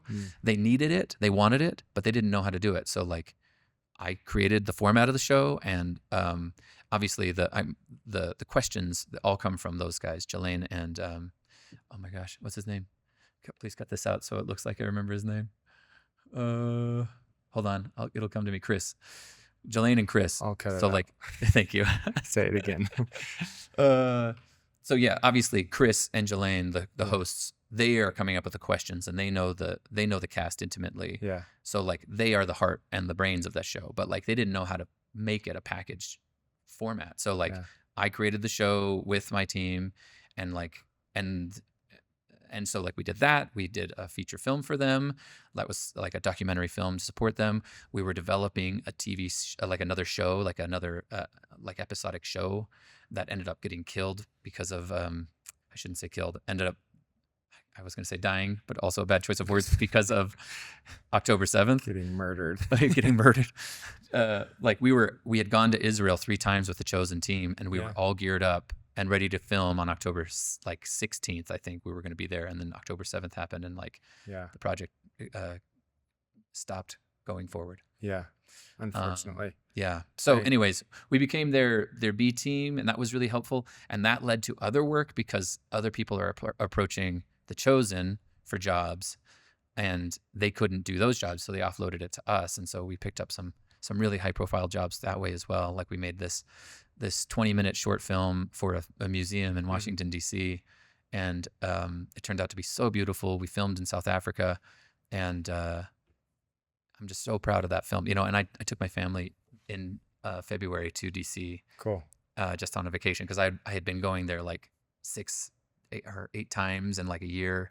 So like, I had been to DC a lot. And so I took my family in February, and we went to the museum, and it was just such like it's like another one of those markers in the road where like, oh, I'm doing something that has impact and meaning, and that's affecting me like I was affected by film, because I'm sitting in this theater, and nobody knows that like I wrote it and produced this thing. Yeah.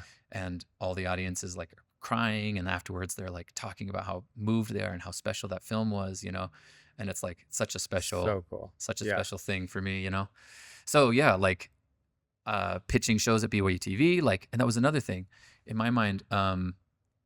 We're here in Utah. We have BYU TV. Yeah. They're in our park, in our backyard. Maybe I don't want to be, maybe my end goal isn't to be making content for BYU TV, but in the meantime, they're the game in town.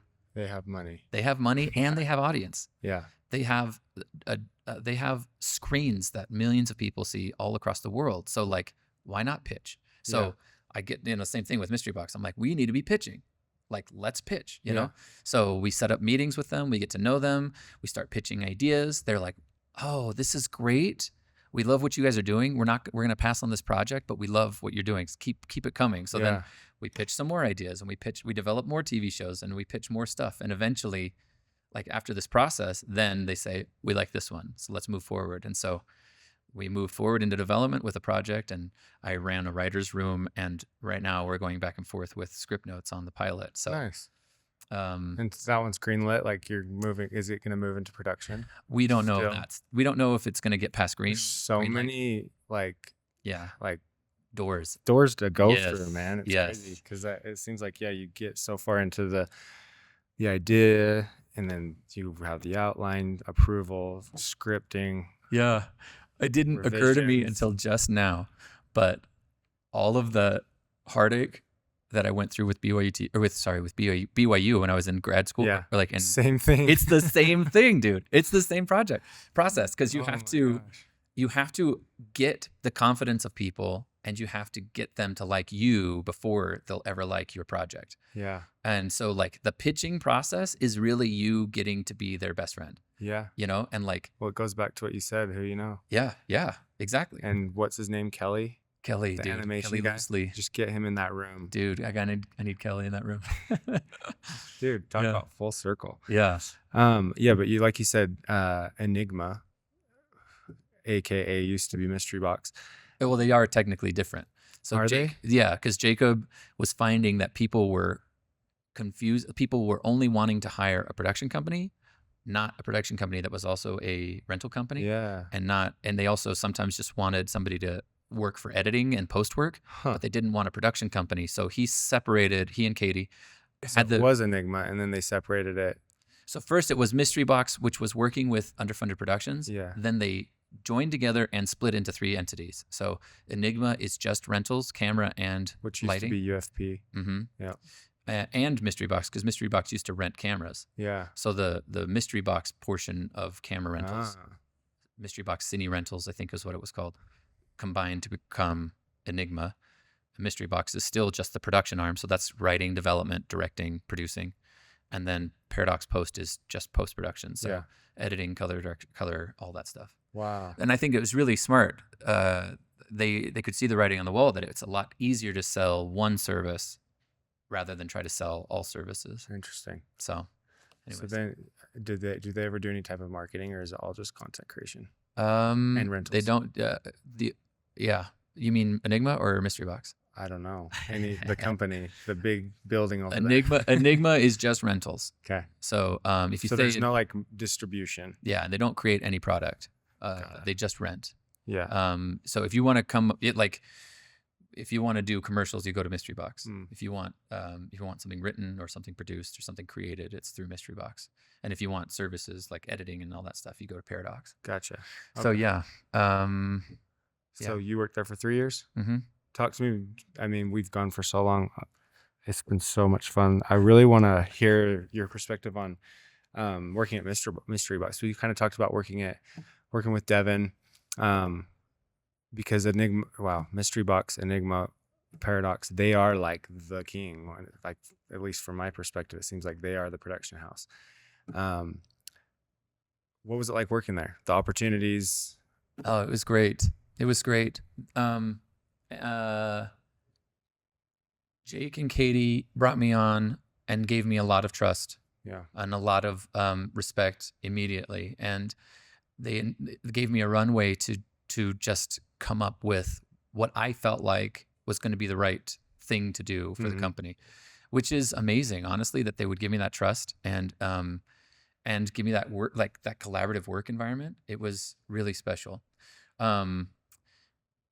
And I'm really grateful to them for that, because before I was at Mystery Box, I didn't think I was a writer. And now that I've had 3 years behind my belt at Mystery Box, I've written a short film that's at that museum, right? Like I was a writer on that, co-writer with Ian Hawks, who's incredible, by the way, and working closely with Jacob on that. And I was writing pitch decks, and I was writing concepts that got picked up, and I co-wrote a script, episodic 30-minute script, comedy. And just like a couple weeks ago, I got hired to write some scripts for another company, some commercial scripts. So now I'm a writer, which I didn't know before I was at Mystery Box. Which seems like, you keep becoming different things, and then you stay those things for a long time. Which one do you feel like you've loved the most? Oh, it's easy for me because it's directing. Because directing is working with actors. Yeah. Everything else I do is in support of that love. Yeah. Like you go through like 6 months to be on set for 2 days, 6 months of prep. Like that's what's going to happen. I'm directing a series of videos for a concert that's coming up. And I pitched on the job last year. They said I won the job, but they said they were going to push it off a year. And then I've been developing. So then on January, they said, okay, we got it. Green light. We're going to move forward.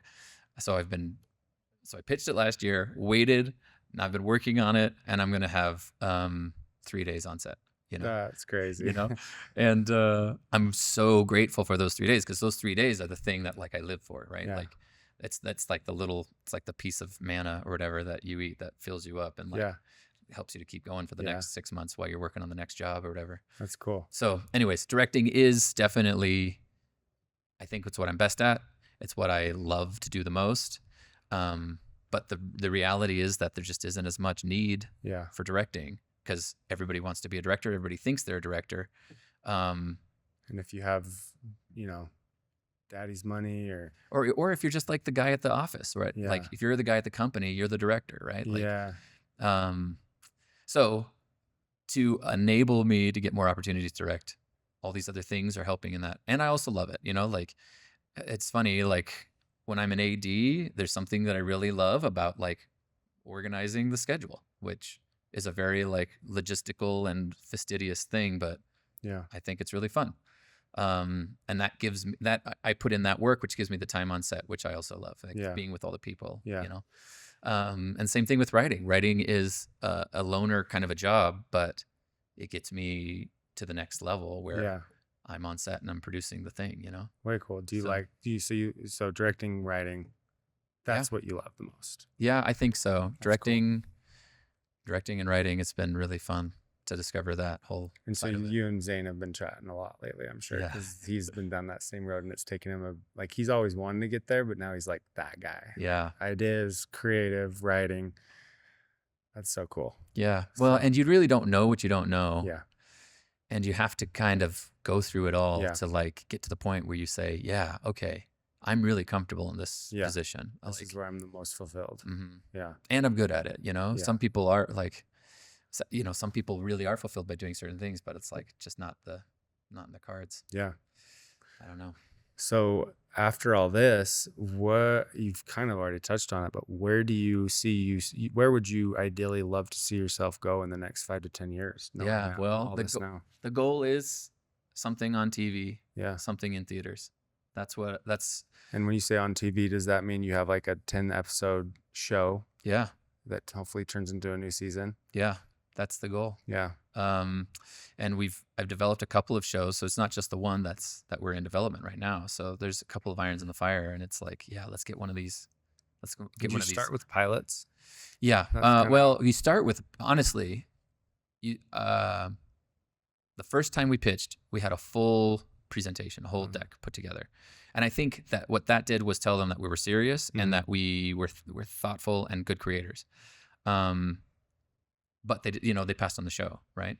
And that's okay. I think that in TV especially, ideas are kind of like disposable. Yeah. So many. You can't be precious about your idea when you're doing television. I think with film, you have to kind of be the opposite. With film, you have to be like, this idea is the idea. Yeah. And I'm going to be the person putting this across the finish line. Right. Like you have to trust me and you have to trust this idea because it is a standalone product, Yeah. right?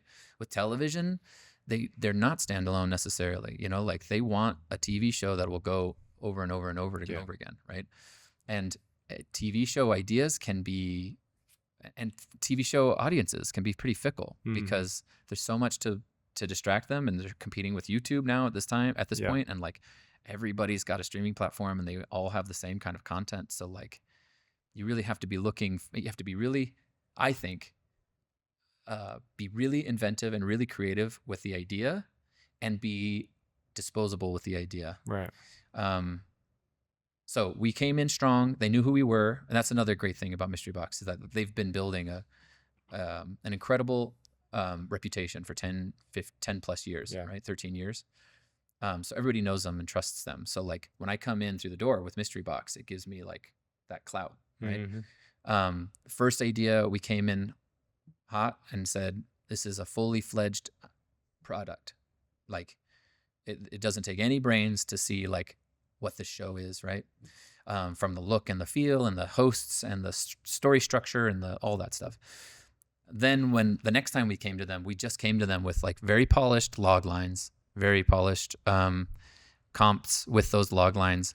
And we said, it could be this kind of a show. It could be this kind of a show. How does this fit, you know, for your network? And they're like, oh, these all feel really good, but no, you know, this is close, but no cigar. And I think that really what we were doing was earning their trust about Mhm. like, oh, not only are they professional, but they're also creative, you know? And the next time we come with a bunch of ideas, they're like, oh, these are also really creative and very different, you know? So then we're like earning their trust of like, these are professional creative developers. Yeah. And so then by the third time we come in, the fourth time we come in, they say, oh, this idea has legs. And now we can trust that you guys are the professional team to accomplish it and that you're creative people behind it. Mm-hmm. But then we're still, honestly, once they greenlit that, there's still a lot of vetting. Like the whole process of us doing the writer's room, we had our people that we wanted to work with, and they were like, we don't trust you yet. We don't trust that you can do this. Yeah. So they in a loving way, in a supportive way, they insisted that we brought on a WGA consultant, and they also kind of like forced our hand to bring on other people from LA that had experience working in WGA rooms, which was great.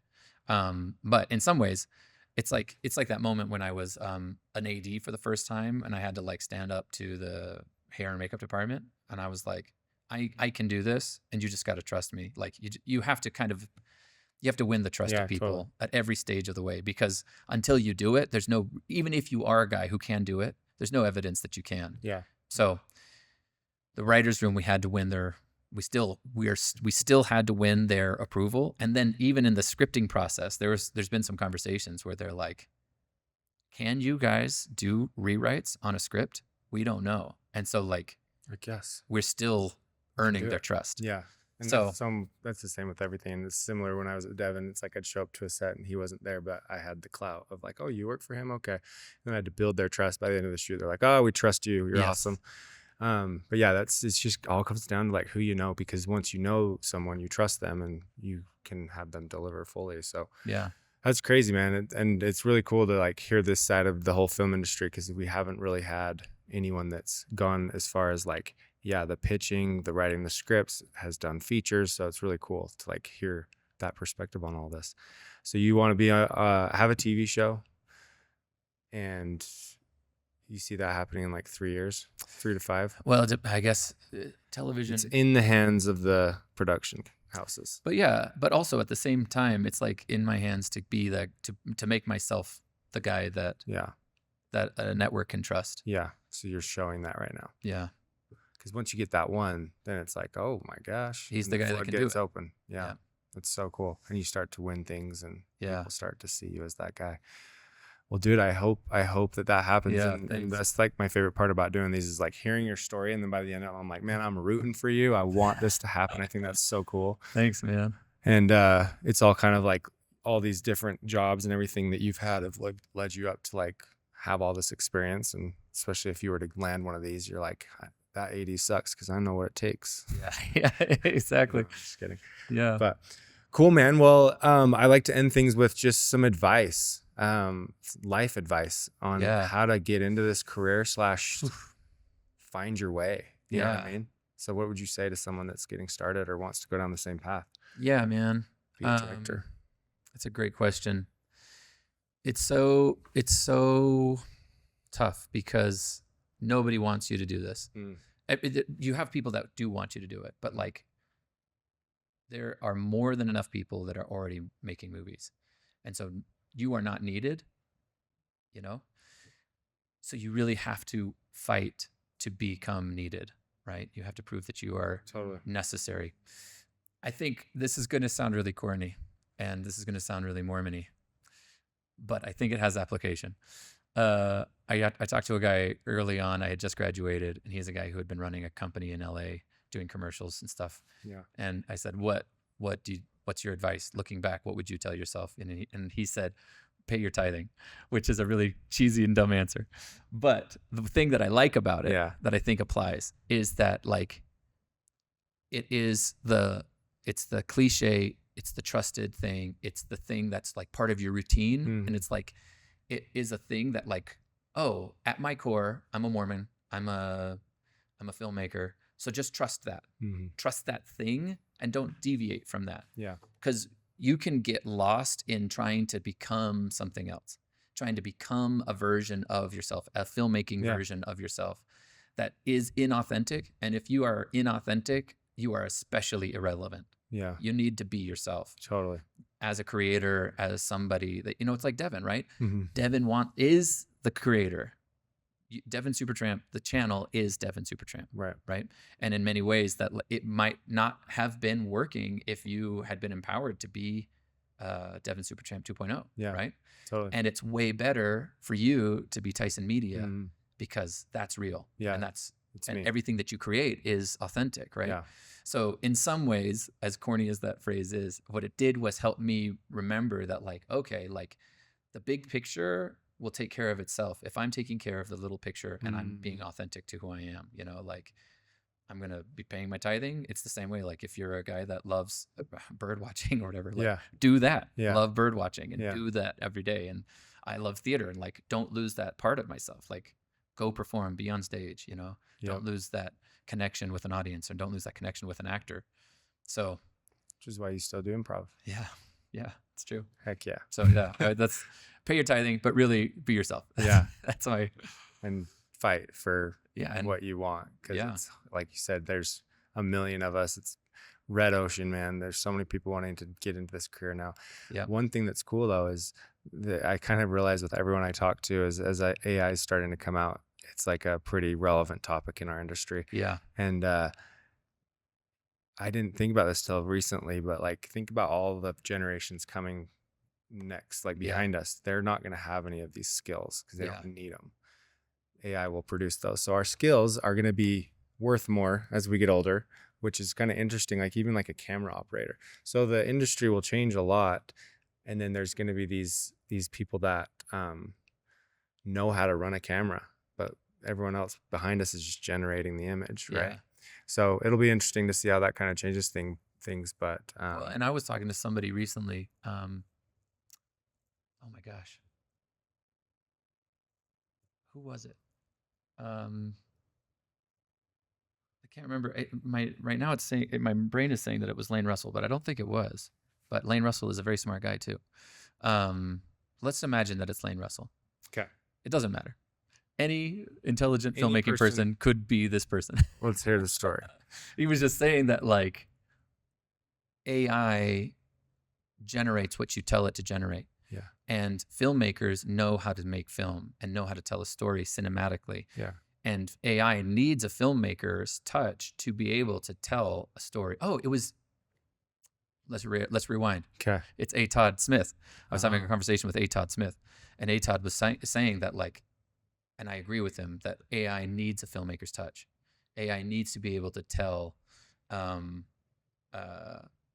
You need to be able to tell the AI. I Yeah. mean, where to put the camera. Yeah. Because the choice of framing is still the king, And right? it's kind of an opinion, and it's an art, like it's Yeah. a style. And it's a human thing. Yeah. Only a human knows what it feels like to look and to observe and to feel something. Yeah.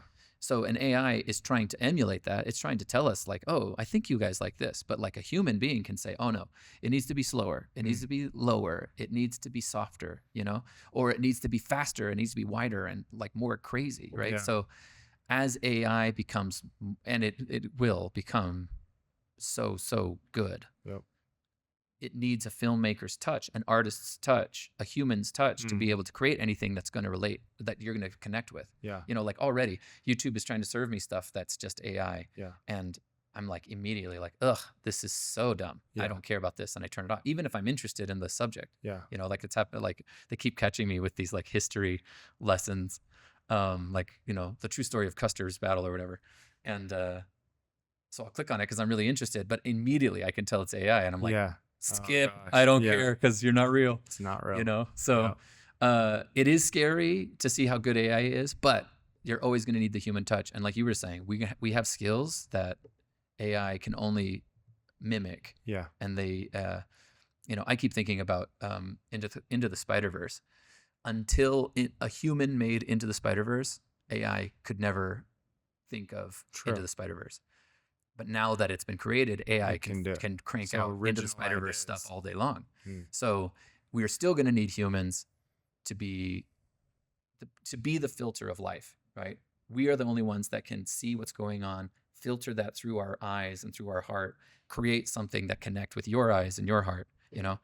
And whether that's through AI or through cinema or through YouTube or through theater, like it still has to come through human beings. So I'm scared of AI mostly because I don't want to learn a new a new I know. tool. But I think that Atod's right, that like Yeah. at the end of the day, like it's going to take a filmmaker to turn AI into film, you know? So 1,000%. Well, David, thank you so much for being thank on. you. We're going to end there. Great place to end. Everyone's scared of AI. Yeah. But like I said, thanks for being on. Yeah. Thank you for the invitation. You're not like a Instagram or social media. So I have Instagram, but But it's really embarrassing. if you want to go find David, he's on Instagram. You can David find me. Thorpe, I and think, that's it, yeah. right? David Liddell Thorpe. Thanks to my That's mom. right. Liddell. Liddell. Even it looks like little, but it's Liddell. Awesome. Well, we're rooting for you. We're hoping to see that TV Thanks. show, and when it happens, I'm gonna be stoked for you. But at the same time, I haven't really talked to you about this, but we're starting to push a little bit further into bigger budget things. Yeah, dude, let's do it. And then I need to pick your brain about going out and getting us. I'm so excited for because Zane's kind of told you a little bit about it. Let's go whaling. Let's do it. Freaking A. Okay, man. Well, thanks for being on. Thank you.